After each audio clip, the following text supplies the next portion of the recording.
হুজুরের ঘরানা মুনাফিকরা বলে আফতাল নিবংশ হুজুরের নওজোয়ান কিয়ামত পর্যন্ত হুজুরের ঘরানা আছে না নেই? সবচেয়ে ইজ্জত আল্লাহ হুজুরের আহলে বায়াতকে দিয়েছেন, জোরে বলেন সুবহানাল্লাহ। মুস্তাফা কা ঘরানা সালামত রহে। কার? হযরত বড় পীর আব্দুল কাদের জিলানী হুজুর, তিনি হুজুর পাকের হাসনাইনি সৈয়দ ছিলেন, জোরে বলেন সুবহানাল্লাহ। হ্যাঁ, বাপ মা দুজন হাসান হুসাইন থেকে, বাপ হাসান থেকে মা হুসাইন থেকে হাসনাইনি সৈয়দ ছিলেন। হায় হায়, কি আলা ঘরানা, কি আলা দরজা, একবার জোরে বলেন সুবহানাল্লাহ। আমি বড় পীর সাহেব হুজুরের কাছে গিয়ে হুজুরের দরবারে গিয়েছিলাম। হ্যাঁ, গিয়ে যখন দাঁড়িয়েছি, আমি এই গজল তখনও পড়েছি সফরে, ইরাক সফরে।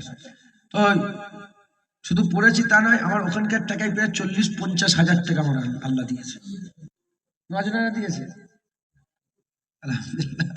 আমি আবার ওই পয়সা নিয়ে গোটা বাসের যত লোক ছিল, আমাদের যে গ্রুপ ছিল, পুরা আরো বেশি পয়সা দিয়ে আমরা ভাই ভাই মিলে সব খাবার, মানে জুস ফুস হেনা তেনা কিনে সব দিয়ে দিয়েছিলাম। হুজুরের দরবার লঙ্গরখানা চলছে, চলুন।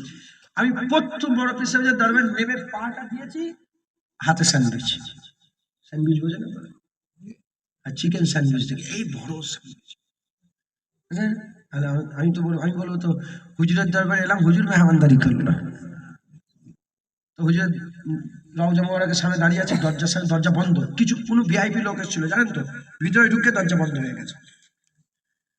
আমি ভিখারির মতন দাঁড়িয়ে আছি, হুজুরের দরবারে গোলাম কুকুর দাঁড়িয়ে আছে। তাই বলছি, হুজুর, দাদা হুজুরের আওলাদ থেকে কেউ আপনার দরবারে সশরীরে আসেনি, আমি এসেছি। হুজুর আমাকে একটু ভিতরে ঢোকান না হুজুর। আল্লাহকে সাক্ষী রেখে বলছি, কয়েক মিনিটের মধ্যে দরজা খুলে গেল, বলে ঢোকো ঢোকো ঢোকো, হুড় করে সব এক গাদা লোক ঢুকে, আমিও ঢুকে পড়েছি। বলেছি ওখানে, হুজুর দরজা বন্ধ করে দিয়েছ, সব একে একে বেরোবে।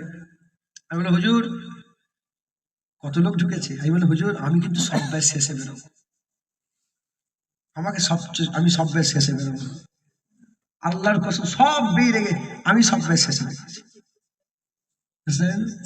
বলে এটা মরে মুর্দা নয়, চার শ্রেণী মরে জিন্দা, মিনান নবীন ওয়া সিদ্দিকিন ওয়া শুহাদা ওয়া সালিহিন ওয়া হাসুনা উলাইকা রফিক। এই যে আল্লাহর পাকের বন্ধু চার দল আছে না, এই চার দল মরে মুর্দা নয়, মরে জিন্দা, একবার জোরে বলে।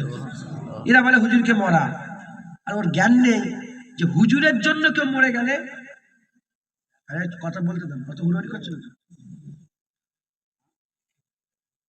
রাগমাগ করে শেষ করে দিতে চাইছিল নাকি? দাঁড়ান না, হুজুরের কথা শোনালেই তো, ওলিয়া আউলিয়াদের কথা শোনালে তো দিল নরম হবে, দুনিয়া থেকে মন ছুটবে, আখিরাতের দিকে যাবে, দান খায়রাত করবে।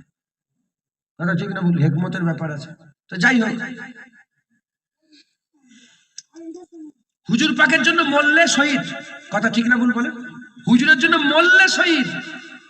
যে নবীর জন্য মরল, ওয়ালা তাকুলু লিমান ইয়াকতালু ফি সাবিলিল্লাহি আমওয়াত, তারা মরে নাই, মরা নাই, তারা বালাহিয়া ওয়ালা কিল্লাত, তারা জিন্দা, একবার জোরে বলা। হুজুরের জন্য মরে জিন্দা হয়ে গেল, যার জন্য মরল মরে জিন্দা হয়ে গেল, সেই নবী মুর্দা? কি তাজবীর তোমাদের! নবীর জন্য মরল, মরে চির জিন্দা হয়ে গেল, নবী মুর্দা? কথা বুঝতে পারছেন না আপনারা? আমার নবী জিন্দা, ওলিরাও জিন্দা, একবার জোরে বলেন সুবহানাল্লাহ। তিনারা ডাক শোনেন, তিনারা কথা শোনেন, আল্লাহ পাক তিনাদের করে মাকাম দান করেছেন, জোরে বলেন সুবহানাল্লাহ।